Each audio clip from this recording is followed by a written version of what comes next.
Hello. तो यहाँ पे अगर आप देखोगे ना गाइस, तो यहाँ पे बैंक निफ्टी ने क्या किया है, सीई साइड में जाते जाते पी का क्लोजिंग कर दिया है। क्या किया मार्केट ने, सी साइड में जाते जाते पी का क्लोजिंग कर दिया। लेकिन अब यहाँ पे आपका लॉजिक क्या निकल के आएगा, अगर आपके पास में सीई का पोजीशन होल्डिंग में रहेगा, क्योंकि बहुत से लोगों ने तो यहाँ पे सीई का पोजीशन 100% लिया होगा ये वाला कैंडल देख करके। अब यहाँ पे कुछ ऐसा सेटअप होता है ना कि यहाँ पे ये वाला कैंडल जो बड़ा कैंडल है, तो यहाँ पे देख करके क्या करते हैं कि सीई साइड का एंट्री प्लान कर लेते हैं, और उसके बाद में मार्केट कंटिन्यूसली नीचे आ जाता है। अब यहाँ पे करना क्या है, क्या आपको सीई वाली पोजीशन से एग्जिट करके पी वाली पोजीशन में चले जाना है यहाँ पे ऐसे, या फिर आपको सीई को होल्ड करते हुए सीई के प्रॉफिट को बुक करने के बाद फिर सी का पी का एंट्री लेना है। अब क्या करना है पूरा डिटेल में समझने की कोशिश करते हैं। उसी के साथ में यहाँ पे अगर आप देखोगे तो यहाँ पे हमारा टोटली फ्री वाला टेलीग्राम चैनल है। अगर आपने इसके अंदर ज्वाइनिंग नहीं किया तो यहाँ पे आकर के आप ज्वाइन कर सकते हो, ये टोटली फ्री है, आप यहाँ पे देख सकते हो। इसका लिंक आपको वीडियो के डिस्क्रिप्शन में मिल जाएगा। ये है बैंक निफ्टी ऑप्शन ट्रेड का फ्री टेलीग्राम वाला चैनल। यहाँ पे भी हमने लेवल अपडेट दिया था एंड उसने भी काफ़ी बढ़िया सा प्रॉफिट अर्निंग हमारा जनरेट हो चुका था वहाँ पे। यहाँ पे भी अगर ये वाला सेटअप अगर आप देखोगे ना, तो ये सेटअप देख करके भी काफ़ी लोगों को यहाँ पे जो है वो लॉसेस डेफिनेटली हुआ होगा। मोस्ट पॉसिबली चांसेस है कि वहाँ पे लॉसेस हुआ होगा। लेकिन उसके बाद में अभी ऐसी कौन सी चीज़ें थी जो मार्केट्स के अंदर आप यहाँ पे देख सकते हो। देखिए अभी कल के लिए तो बेहतरीन सा पहले मैं आपको बताने वाला हूँ कि लेवल कौन सा इंपॉर्टेंट है, एंड उसके बाद में हम देखेंगे कि सी को एग्जिट कहाँ पे करना है, एंड पीई वालों ने अगर होल्ड करके रखा है तो फिर उनके लिए क्या बेहतरीन सा ऑप्शन होगा वो देखने वाले हैं। अब सबसे पहली चीज़ तो ये है कि जिसका भी यहाँ पे सीई का पोजीशन एंटर में है तो वो क्या करे। अब देखो अगर आपके पास सीई का पोजीशन ऑलरेडी एंटर्ड हुआ है तो फिर आप यहाँ पे 51,319 का एसएल लगा करके रख सकते हो। अगर मान लेते हैं कि मार्केट ये वाली लेवल से नीचे की ओर आने की कोशिश करता है तो जा करके हम क्या कर सकते हैं कि ये वाले लेवल पे हमारा स्टॉप लॉस को दे सकते हैं। लेकिन अगर मार्केट वैसा नहीं करता एंड निफ्टी बैंक क्या करता है, आपका 325 से ऊपर निकलने की कोशिश करता है, तो फिर हम क्या कर सकते हैं, सी वाली पोजीशन को होल्ड रख सकते हैं। क्योंकि जैसे ही मार्केट आपका 488 एंड 512 वाला लेवल निकाल देगा, उसके बाद में मार्केट के अंदर एक नॉन स्टॉप मूव ऊपर के साइड में हमें देखने मिल सकता है। ठीक है, तो ये कौन सा मूव रहेगा, जो ऊपर का साइड का मूव है, हो सकता है वो वाला मूव हमें वहाँ पे देखने मिल सकता है कहीं ना कहीं अपर साइड में। अब ये बात हमें समझने वाली है कि अगर मार्केट ऊपर जाना चाहते हैं तो कितना ऊपर जाना चाहता है, कौन से लेवल से। अब देखिए उसके लिए भी दो तीन इंपॉर्टेंट लेवल रहेंगे, जैसे मैंने आपको बताया था। अब ऊपर के साइड से हमारे पास एक ट्रेंड लाइन आ रही है जो इससे फॉलो कर रही है। मतलब अगर मार्केट यहाँ पे नीचे आता है एंड यहाँ पे आपको यहाँ पे जगह पे, ये वाली जगह पे अगर आपको सीई का एंट्री मिल रहा है तो आप डेफिनेटली सी का एंट्री वहाँ पे प्लानिंग कर सकते हो। अगर अभी तक आपके पास में कोई एंट्री प्लानिंग वहाँ पे नहीं होगा तो ठीक है। अगर वहाँ पे कोई एंट्री प्लानिंग नहीं है तब जा करके आप वहाँ पे एंट्री प्लानिंग कर सकते हो सीई साइड में। एंड अगर किसी को नया पीई का एंट्री प्लानिंग करना है तो फिर उसके लिए बेहतरीन 51,640 का लेवल रहेगा यहाँ पे। और वो भी कब रहेगा, जब मार्केट आपका यहाँ से निकलेगा, मतलब कि 480 वाली लेवल से अगर मार्केट निकलता है तो हम ये सी का लेवल वहाँ पे देख सकते हैं। अब ऐसा क्यों हो सकता है कि मार्केट उसी लेवल से ऊपर के साइड में जा सकता है एंड उस लेवल से जो है नीचे भी आ सकता है। अब ऐसा क्यों हो सकता है, अगर आप ध्यान से देखते हो यहाँ पे देखिएगा तो मार्केट का जो सेंटिमेंटल एनालिसिस है वो कैसा है, वो मैं आपको भी बताने की कोशिश करता हूँ। यहाँ से मार्केट जो है वो लगभग नीचे आता है एंड कंटिन्यूसली नीचे जाता है, तो मतलब हाई पॉसिबिलिटी चांसेस क्या है कि मार्केट यहाँ पे जो है डाउनफॉल कर सकता है एज पर द डेटा। ठीक है। अब उसके बाद में यहाँ पे अगर आप देखोगे तो यहाँ से क्या किया है, मार्केट ने लगभग साइडवेज जैसे मोमेंटम किया है। मतलब ना तो मार्केट ज़्यादा ऊपर गया ना तो मार्केट ज़्यादा नीचे आया, एक साइडवेज जोन में मार्केट रहने की कोशिश किया। जितने बार भी मार्केट इसके नीचे गया मार्केट ने लोगों को ट्रैप करवा दिया, एंड जितने बार मार्केट यहाँ से नीचे आने की कोशिश कर रहा था वापस मार्केट ने ट्रैप किया, एंड ये लगभग थर्ड बार मार्केट जो है वो कंटिन्यूसली नीचे आते गया, लेकिन तुरंत वो ऊपर भी पहुँच गया था। ठीक है। अब ऐसे वाली सिचुएशन में आप करोगे तो करोगे क्या, आप एग्जिट कहाँ पे प्लान करोगे, एंड उसके बाद में सीधा ऊपर का साइड का ही टारगेट दे दिया था लगभग मार्केट्स ने।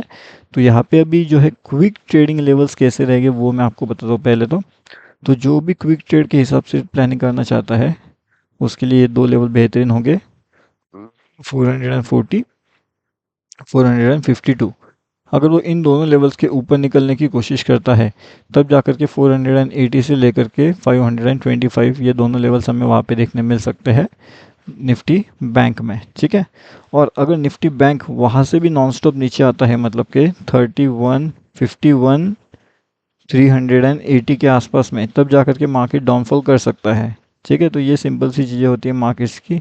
अगर मार्केट डाउनफॉल करना चाहता है तो मार्केट डेफिनेटली वहाँ से तेज़ी से नीचे की ओर जा सकता है। एंड उसके बाद में यहाँ पे अभी हम देखेंगे कि निफ्टी क्या कर सकता है, निफ्टी के लिए इंपॉर्टेंट लेवल क्या हो सकती है। यहाँ पे अगर हम देखेंगे तो निफ्टी भी काफ़ी बढ़िया सा कन्फ्यूजन जोन में यहाँ पे चल रहा था, यहाँ से नीचे से ऊपर, ऊपर से नीचे, ऊपर से नीचे, ऊपर से नीचे, यहाँ पे लगभग साइडवेज जैसे मोमेंट के अंदर वो चल रहा था। अब जब निफ्टी 50 इस तरीके से साइडवे के मोमेंट में यहाँ पे चल रहा है तो हमारे लिए इंपॉर्टेंट चीज़ें क्या होती है। अब देखिए, मानते हैं कि 25,310 का एक इम्पॉर्टेंट लेवल था जहाँ से निफ्टी 50 में जो है अपर साइड का रैली हमें देखने मिल सकता है, ठीक है, क्योंकि यही वो जगह है जहाँ से हमें रिजेक्शन वाला कैंडल देखने मिला है, मतलब कि यहाँ से हमारे पोजीशन जो है वो रिजेक्शन लेता हुआ आया था, ये वाली जगह पे आप देख सकते हो। अब यहाँ पे अगर मार्केट रिजेक्शन लेने की कोशिश कर रहा है तो मार्केट तेज़ी से तो नीचे आ रहा है लेकिन धीरे धीरे ऊपर जा रहा है। अब अगर मार्केट 325 वाले लेवल्स को ब्रेक करता है ऊपर की साइड में तो फिर हम यहाँ से तेज़ी से ऊपर जा सकते हैं, 360 के हमारे टारगेट वहाँ पे हो सकते हैं।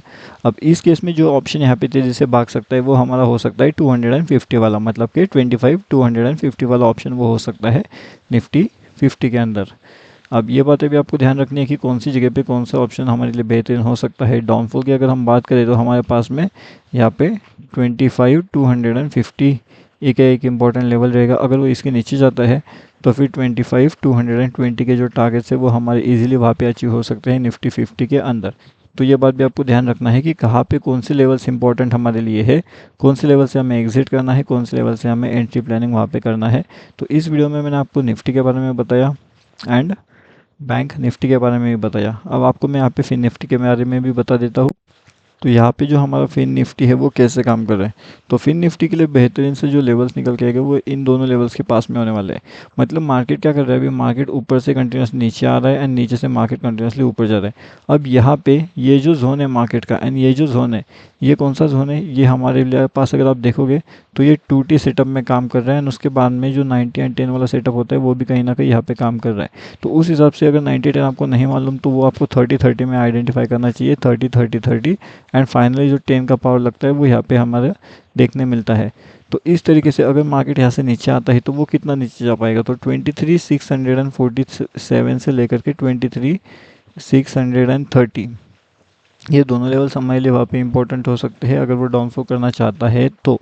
लेकिन अगर उससे डाउनफॉल वहाँ पे नहीं करना है तो डेफिनेटली वो वहाँ से नीचे ना आते हुए कंटिन्यूसली ऊपर जा सकता है, मतलब कि 23,630 ये जो लेवल्स है यहाँ से वो तेज़ी से अगर ऊपर निकलता है तो फिर जो 2T सेटअप है वो यहाँ पे काम ऑलरेडी कर चुका होगा, मतलब कि उसके जो टारगेट्स है वो ऑलरेडी हमें मिल चुके होंगे। जितने भी लोगों ने पी होल्डिंग किया होगा उन्हें उनके टारगेट्स ऑलरेडी मिल चुके होंगे।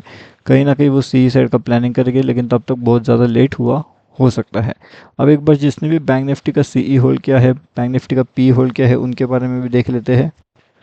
यहाँ पे अगर आप देखोगे तो अभी जिसने भी सीई का पोजीशन होल्ड किया है उसे अपने लॉजिक थोड़ा यहाँ पे अप्लाई करना पड़ेगा एंड सोचना पड़ेगा, क्योंकि सीई वालों को एग्जिट कहाँ पे करना है, पी वालों को नया एंट्री कहाँ पे करना है, ये मैंने वीडियो के सेंटर में आपको बताया है। तो सेंटर पोजीशन से थोड़ा पहले या फिर उसके थोड़ा सा बाद में बताया है, तो वीडियो को बिना स्किप करे देखिए, क्योंकि हर एक लॉजिक जो है, हर एक लॉजिक हर एक लेवल के साथ में अटैच्ड है। तो अगर एक लॉजिक आप समझोगे लेकिन उसका लेवल आप नहीं समझोगे तो वो लॉजिक के ऊपर आप काम नहीं कर पाओगे। इसलिए लेवल के साथ में लॉजिक एंड लॉजिक के साथ में लेवल दोनों बहुत ज़्यादा इंपॉर्टेंट है आपको काम करने के लिए, ठीक है। तो वो सब चीज़ें आप ध्यान रखिएगा एंड उस अकॉर्डिंगली आप यहाँ पे आपका एनालिसिस भी डेफिनेटली करिएगा। उसके साथ में जो भी लाइव मार्केट के अपडेट्स होते हैं उसका बारे में इंफॉर्मेशन आपको यहाँ पे मिलेगा फ्री वाले टेलीग्राम चैनल में। अगर आपने ज्वाइन नहीं किया तो यहाँ पे आकर के आप ज्वाइन कर सकते हो, ये टोटली फ्री है टेलीग्राम वाला चैनल। लिंक आपको वीडियो के डिस्क्रिप्शन में मिल जाएगा, वहाँ से आप इसके अंदर आकर के जुड़ सकते हो या फिर टेलीग्राम पे जा कर के bank Nifty option trade search करिए एंड इसके अंदर आसानी से जुड़ सकते हो।